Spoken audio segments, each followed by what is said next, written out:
Assalamualaikum warahmatullahi wabarakatuh. Shalom, Om Swastiastu, Namo Buddhaya, salam kebajikan.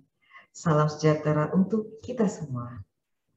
Perkenalkan, nama saya Anggita Doramia Luban Raja SHMH.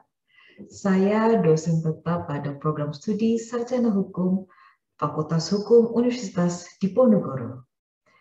Saya bergabung pada bidang konsentrasi ilmu bagian dasar-dasar ilmu hukum dan masyarakat. Pada kesempatan kali ini, saya akan menjelaskan mengenai salah satu mata kuliah yang saya ampu, yaitu Pengantar Hukum Indonesia, dengan menggunakan teknik DIA, Delivery, Interaction, and Assessment, yang meliputi deskripsi mata kuliah, capaian pembelajaran, materi pembelajaran, sistem pembelajaran, metode pembelajaran, interaksi dengan mahasiswa, serta sistem penilaian mata kuliah. Beban mata kuliah ini sebesar 4 SKS yang ditempuh dalam 28 kali tatap muka dalam perkuliahan 1 semester. Mata kuliah Pengantar Hukum Indonesia merupakan mata kuliah wajib yang harus ditempuh oleh mahasiswa Fakultas Hukum pada semester 1. Mata kuliah ini memberikan pengantar bagi mahasiswa calon sarjana hukum untuk memahami tatanan hukum di Indonesia dan hukum positif atau ius constitutum yang berlaku di Indonesia. Pemahaman ini bermanfaat untuk mahasiswa yang akan mengambil mata kuliah lainnya di Fakultas Hukum. Tanpa mempelajari Pengantar Hukum Indonesia, maka mahasiswa akan mengalami kesulitan dalam mempelajari mata kuliah lain yang ditawarkan di Fakultas Hukum. Oleh karena itu, mata kuliah Pengantar Hukum Indonesia adalah mata kuliah dasar yang harus diambil oleh mahasiswa calon sarjana hukum sebagai fondasi pengetahuan hukum, khususnya hukum di Indonesia. Capaian pembelajaran mata kuliah atau CPMK dari mata kuliah Pengantar Hukum Indonesia yakni mampu menjelaskan, menguraikan, dan memahami hukum positif di Indonesia. Adapun materi yang diajarkan di dalam mata kuliah ini meliputi: pertama, tata hukum Indonesia, sumber-sumber hukum, hukum perdata, hukum dagang, hukum tata negara, hukum pidana, hukum administrasi negara, hukum acara perdata, hukum acara pidana, hukum acara tata usaha negara, hukum ketenagakerjaan, hukum agraria, hukum pajak, dan yang ke-14 adalah hukum internasional. Setelah kita mengetahui gambaran singkat mengenai mata kuliah Pengantar Hukum Indonesia, selanjutnya saya akan menjelaskan metode pembelajaran mata kuliah yang saya ampu dengan metode DIA.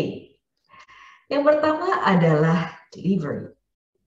Di sini saya akan menjelaskan bagaimana cara saya dalam menyampaikan perkuliahan kepada para mahasiswa.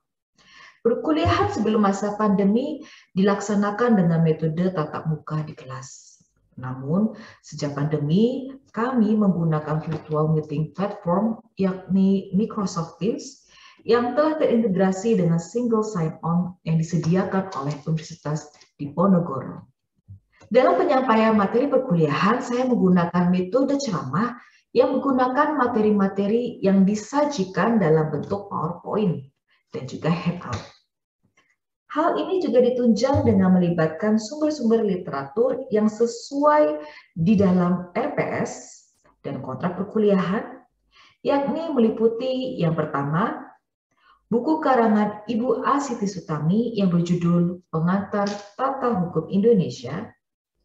Yang kedua, buku Ratna Arta Windari yang berjudul Pengantar Hukum Indonesia dan peraturan perundang-undangan maupun kodifikasi terkait dengan materi perkuliahan seperti Undang-Undang Perkawinan, Buhlit Wetbook atau BW, Wetbook Vakup Handel atau WVK, KUHP, KUHAP, HIR, dan peraturan perundang-undangan lainnya yang berhubungan dengan materi pengantar hukum Indonesia.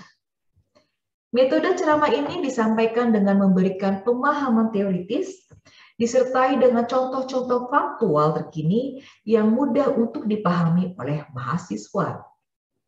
Termasuk di dalamnya saya juga memberikan law case study dalam bentuk kasus-kasus hukum di dalam putusan hakim yang diangkat menjadi topik diskusi di dalam kelas dan kemudian diperbincangkan secara mendalam dengan mahasiswa.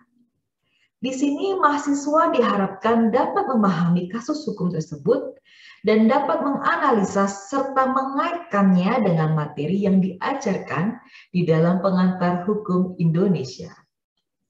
Setiap perkuliahan juga selalu diselingi dengan sesi tanya jawab yang melibatkan partisipasi aktif dari mahasiswa. Sehingga di dalam metode ceramah ini tidak hanya dosen yang menyampaikan materi, namun juga melibatkan keaktifan mahasiswa dalam menyampaikan pemikiran dan pemahamannya mengenai materi yang diajarkan. Inilah metode interaction yang saya pergunakan dalam perkuliahan pengantar hukum Indonesia. Yang ketiga adalah metode assessment. Dalam memberikan penilaian kepada mahasiswa dalam perkuliahan ini, metode assessment yang saya pakai didasarkan pada peraturan akademik yang ditetapkan oleh rektor. Adapun metode assessment yang saya lakukan terdiri dari 3 komponen, yakni yang pertama adalah ujian tengah semester yang dilaksanakan dalam bentuk ujian tertulis yang memiliki bobot sebesar 30%.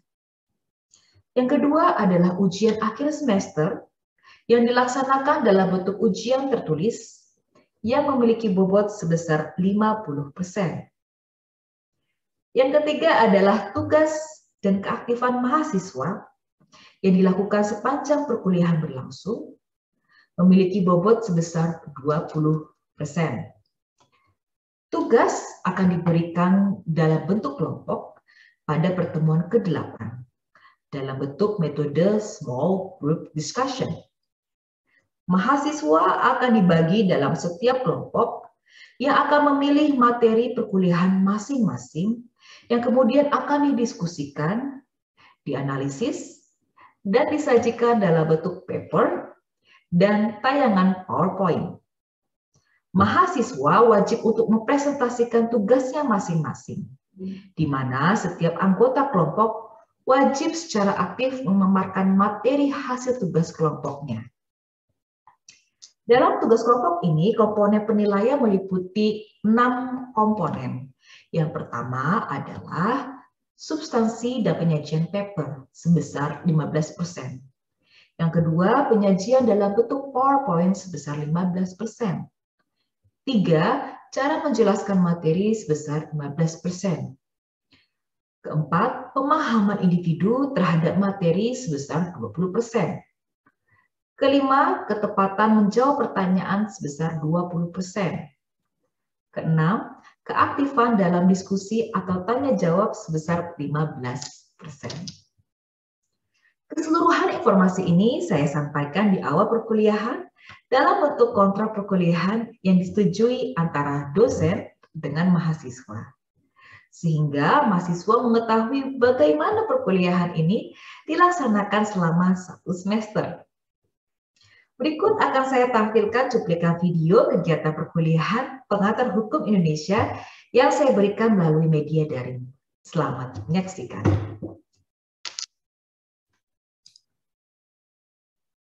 Selamat pagi, Mas dan Mbak. Kembali lagi bertemu di mata kuliah pengantar hukum Indonesia. Dan untuk hari ini kita akan membahas mengenai hukum internasional, yaitu materi yang ke-15 sebelum kita memasuki ke ujian akhir semester. Ya, Materi-materi yang akan kita bahas pada hari ini mengenai hukum internasional ada meliputi sebagai berikut. Yang pertama adalah kita akan membahas mengenai pengertian dan juga subjek hukum internasional itu meliputi apa saja. Kemudian sumber hukum formil, hukum internasional itu mencakup apa saja, dan asas-asas hukum internasional, dan juga yang terakhir adalah hubungan diplomatik. Di hubungan diplomatik ini kita akan membahas mengenai masing-masing negara mengirimkan perwakilan diplomatiknya. Bisa terlihat, Mas dan Mbak, untuk PowerPoint-nya? Ya. Bisa, Bu.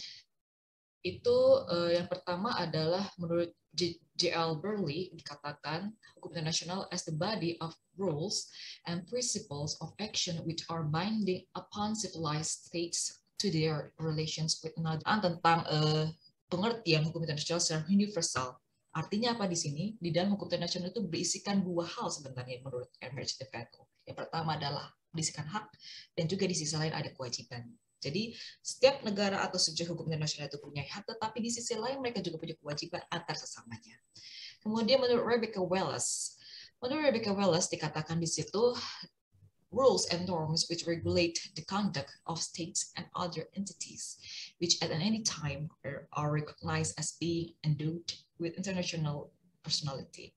Jadi Rebecca Wells juga kurang lebih mengatakan sama sih dengan tadi juga start, yaitu bahwa hukum internasional itu isinya berkenaan tentang peraturan-peraturan dan norma-norma yang mengatur bagaimana negara-negara atau subjek-subjek internasional lainnya dalam berperilakuan atau melakukan yang namanya komunikasi hubungan antar sesamanya. Dan kemudian terakhir menurut The American Law Institute dikatakan di situ hukum internasional itu merupakan the conduct of states and of international organizations and with their relation inter se, as well as of some of their relations with persons. Jadi the American Law Institute juga sama mengatakan menggarisbawahi bahwa hukum internasional itu berkenaan tentang hubungan sesuai dengan internasional antar negara dan lain sebagainya. Ya, sampai di sini kita sudah melihat 6 pendapat dari para ahli. Nah, saya mau tanya nih dari pendapat Mas dan Mbak. Kira-kira dari ke-6 ini, Mas dan Mbak bisa merangkum atau menarik kesimpulan apa sih pengertian hukum internasional, khususnya di bidang hukum publik. Silakan siapa yang mungkin mau berpendapat atau memberikan definisi dari hukum internasional menurut Mas dan Mbak sendiri. Setelah kita melihat 6 pendapat dari para ahli tadi. Silakan Mbak Suisipin. Baik, Bu. Terima kasih untuk kesempatan yang diberikan. Jadi, kalau melihat dari 6 definisi yang sudah dijelaskan dan membaca dari buku, referensi buku, saya bisa mengartikan hukum internasional itu secara singkat sebagai hukum yang mengatur hubungan-hubungan antara negara, Bu. Jadi, biar semuanya itu memiliki kaidah dan kepastian hukum. Gitu. Terima kasih, Bu. Terima kasih banyak, Pak Yusefin. Kira-kira masih ada lagi yang mau berpendapat? Silakan.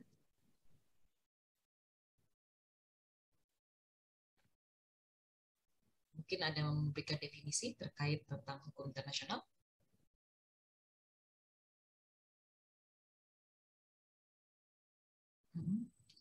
Monggo terserah dengan kata-kata sendiri.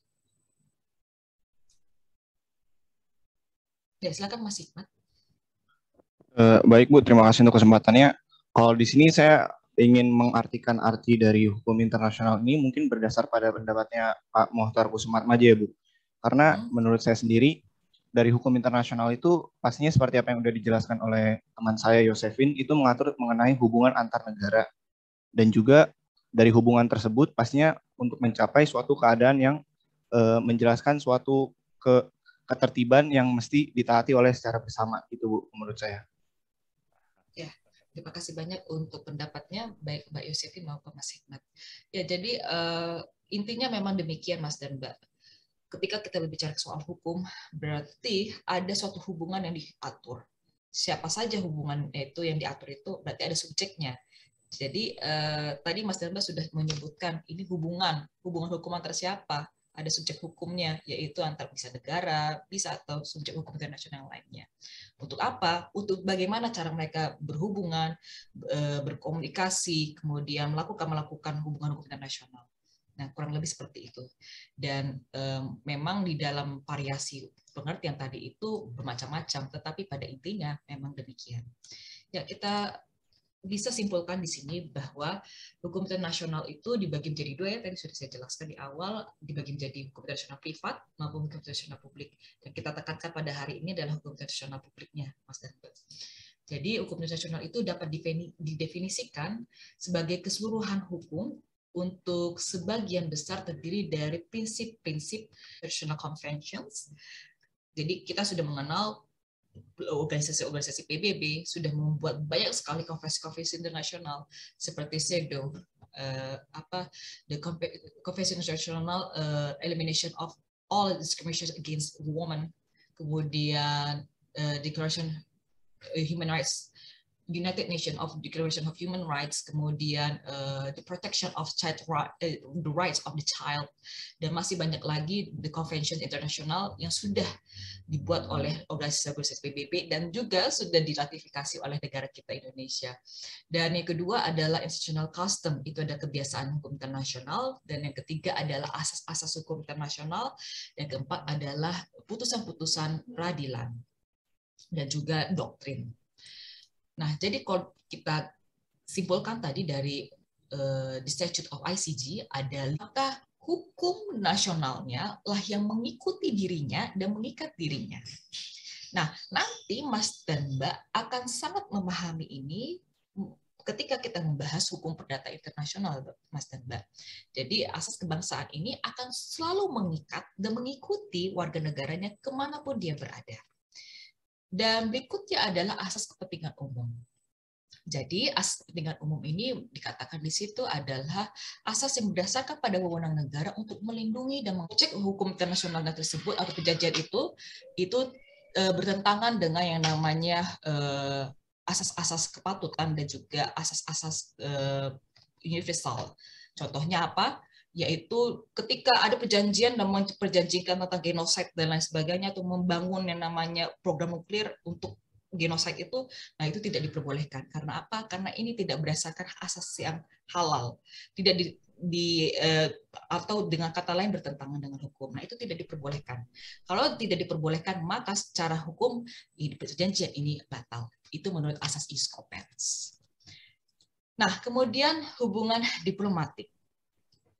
Hubungan diplomatik ini diatur di dalam Konvensi Wina, yaitu mengenai perwakilan diplomatik.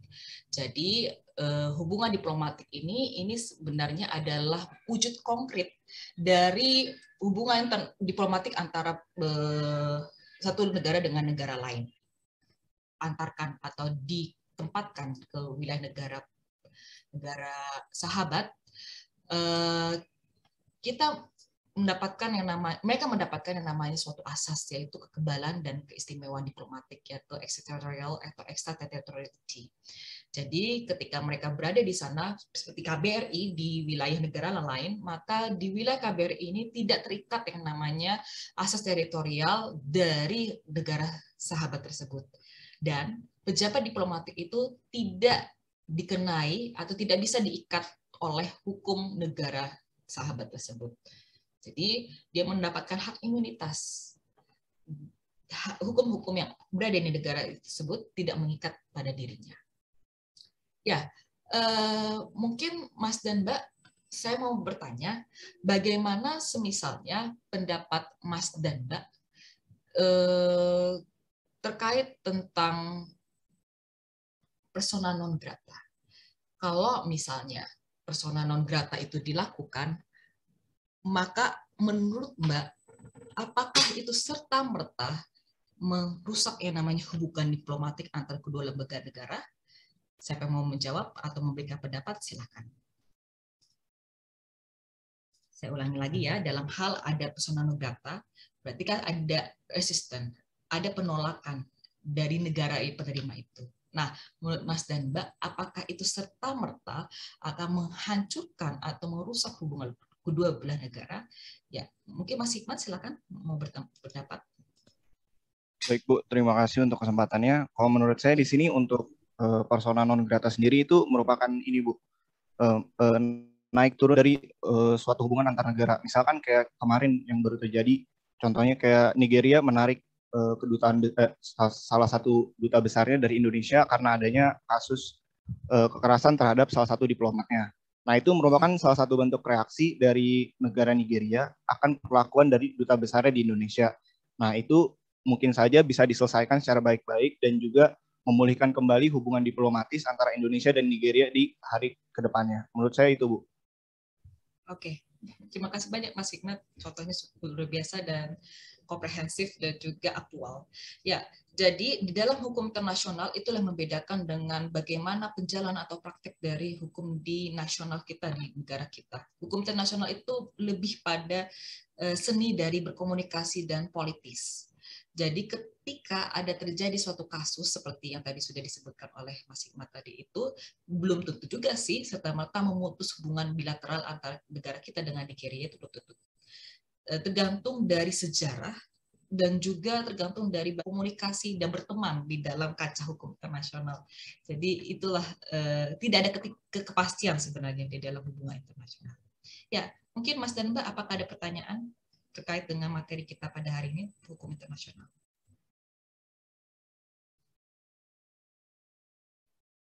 Silakan. Ya, silakan Mas Hikmat. Baik Bu, terima kasih kembali untuk kesempatannya. Jadi saya di sini ingin menanyakan Bu, kan dunia waktu itu menyepakati mengenai konvensi Jenewa mengenai hukum perang ya Bu ya. Nah kalau di sini kan udah ditentuin tuh apa yang boleh dilakukan selama perang dan apa yang tidak boleh dilakukan selama perang.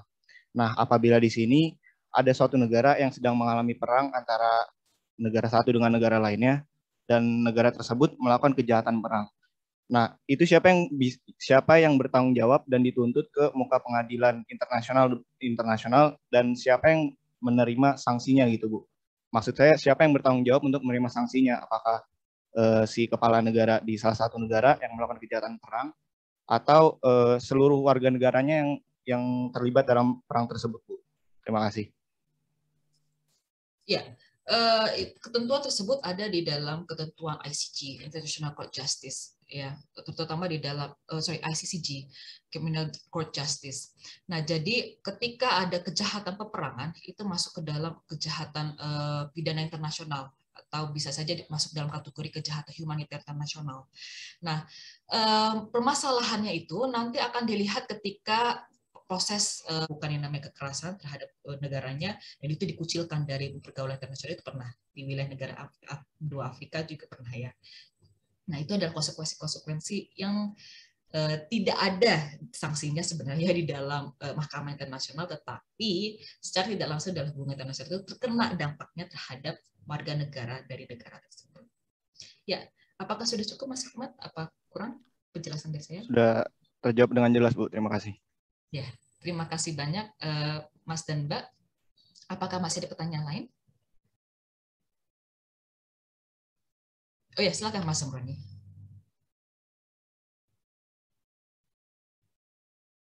Baik, terima kasih atas kesempatannya, Bu.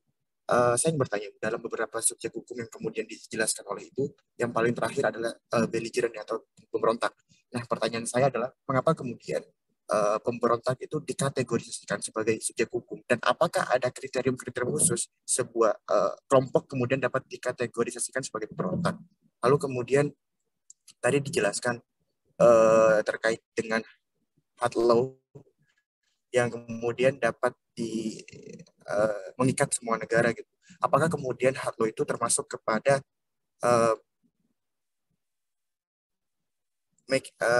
lawmaking treaty yang ada di dalam macam-macam dari perjanjian? Begitu. Terima kasih. Ya, terima kasih untuk pertanyaannya. Mengenai belligerent, iya, Mas. Jadi tahu kelompok separatis? Mas Zamroni? Kelompok separatis? Halo Mas Zamroni? Mohon maaf Bu, suaranya. Kelompok separatis? Mas tahu kelompok Iya. separatis? Ya. Nah, kelompok separatis itu kurang lebih sama dengan belligerent ini. Ya, jadi ketika suatu kelompok ingin memisahkan dirinya dari suatu negara, sebenarnya dalam konteks hukum internasional itu diperkenankan sebenarnya, ya. Karena apa? Karena mereka punya hak juga. Mereka punya hak untuk bisa melepaskan diri. Tetapi dalam kacamata hukum nasional itu tidak diperkenankan. Nah, makanya beda ini kacamata hukum nasional dengan kacamata hukum internasional. Kalau kacamata hukum internasional boleh, mereka punya hak untuk memisahkan diri. Karena apa? Karena mereka punya hak asasi. Kalau ketika mereka merasa mereka sudah tidak lagi bisa berada di dalam kesatuan negara tersebut, maka mereka punya hak untuk melepaskan diri. Makanya kita kenal yang namanya referendum. Referendum itu tidak dilakukan oleh negara yang berdaulat itu, tetapi adalah dibantu dengan pihak ketiga, negara pihak ketiga. Sehingga dengan melalui proses referendum tersebut bisa terpisah nih negara tersebut, ya, dari gerakan-gerakan kelompok separatis ini. Ada Mas Zabroni? Ya baik Bu. Di dalam macam-macam traktat kan ada apa namanya oleh Ibu yang dapat mengikat semua negara yang ada di dunia ini, Bu. Begitu. Ya, lawmaking treaty, ya. Karena setelah itu mereka wajib untuk melakukan atau mengadakan hukum di wilayah negaranya masing-masing. Itu jelas. Jadi ketika suatu negara itu melakukan penandatanganan terhadap treaties tersebut, secara langsung dia terikat obligations untuk mematuhi peraturan tersebut dan membentuk aturan di wilayah negaranya. Itulah kita kenal yang dalam proses ratifikasi. Jadi itulah disebut dengan legally binding. Dan itu akan terlihat di dalam klausula-klausula di dalam pasal treaties-nya tersebut. Nah, itu yang akan terlihat apakah itu legally binding kah atau itu morally binding kah, itu akan terlihat di dalam klausul-klausul atau articles di dalam treaties tersebut. Ya, sudah terjawab Mas Zabroni? Sangat terjawab, terima kasih banyak. Iya, sama-sama Mas Zabroni. Silakan Mbak Rana. Selamat pagi Bu Anggita, mohon maaf sebelumnya nggak bisa on cam karena ada kendala jaringan. Di sini saya mau bertanya Bu, dalam pedoman hubungan diplomatik itu kan sudah ada PBB yang memberi kewajiban-kewajiban dan hak yang sudah ada tadi. Tetapi dalam praktiknya masih ada hal-hal yang abu-abu seperti pada hukum laut UNCLOS, di sana hanya dibahas hal-hal yang general. Dan itu menyebabkan negara tetap masih ada konflik tentang hukum laut. Nah, kenapa untuk hal-hal seperti yang khusus itu tidak diadakan penyeragaman atau dilengkapi supaya menghindari konflik-konflik yang ada gitu, Bu. Terima kasih. Ya, terima kasih banyak Mbak Ratna. Ya, jadi itu yang saya katakan dalam hukum internasional itu a little bit tricky dalam mengatur atau membuat satu klausul-klausul di dalamnya karena itu. Ya, bagaimana Mbak Rana? Apa kurang jawaban dari saya? Sudah Bu, terima kasih banyak. Oke, terima kasih banyak Mas dan Mbak untuk partisipasinya dan juga untuk kerjasamanya dan juga untuk pertanyaan-pertanyaan yang luar biasa pada pagi hari ini. Semoga yang sudah saya sampaikan pada pagi hari ini bisa bermanfaat bagi Mas dan Mbak dan bisa diterima dengan baik dan bisa bermanfaat ketika nanti mengerjakan ujian. Selamat pagi, terima kasih banyak. Silakan meninggalkan pertemuan ini. Demikian cuplikan video perkuliahan saya yang baru saja kita saksikan. Semoga dapat bermanfaat bagi Anda semua. Sampai bertemu lagi di lain kesempatan. Stay safe and keep healthy. Wabillahi taufiq wal hidayah. Wassalamualaikum warahmatullahi wabarakatuh. Om Santi Santi Santi Om. Namo Buddhaya.